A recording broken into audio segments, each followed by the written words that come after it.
Les phénomènes géologiques d'origine externe. Nous insisterons sur les conséquences spécialement géologiques des phénomènes géologiques externes. Ces phénomènes géologiques sont dus à des causes que l'on nomme des agents. Rappelons-les, ce sont le soleil, l'air, l'eau et les êtres vivants. Le soleil agit par la chaleur qu'il envoie sur la Terre, l'air agit par les gaz qui le composent, oxygène, gaz carbonique, et par ses mouvements, les vents. L'eau a des différentes actions selon qu'elle est sous l'une de ces trois formes, la forme gazeuse, vapeur, la forme liquide, pluie, eau de ruissellement, sauvage, torrent, fleuve, eau d'infiltration, eau souterraine, eau des bassins, lacs et mers. Et enfin, la forme solide, neige et glace.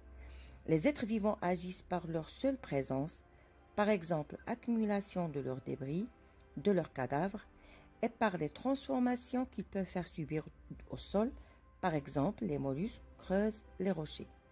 À ce point de vue, l'homme est très actif. Les actions peuvent se ranger en trois catégories. Tout d'abord, on a la démolition. On dit aussi mobilisation. Les rochers sont cassés, décomposés ou dissous. Après le transport, les débris sont enlevés de leur lieu d'origine et entraînés en même temps qu'ils sont entraînés. Ces débris peuvent à leur tour causer des démolitions sur leur trajet, comme par exemple usure des lits de rivière. Puis, on a les dépôts. Les débris s'accumulent, se déposent, souvent très loin de leur point de départ.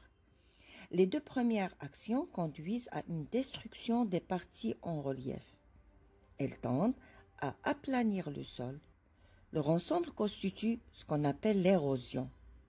La dernière conduit à une construction, la formation des couches de roches dans les parties basses, en particulier les lacs et surtout mers, c'est ce qu'on appelle la sédimentation. De point de vue géologique, il sera intéressant de connaître le résultat des différentes actions.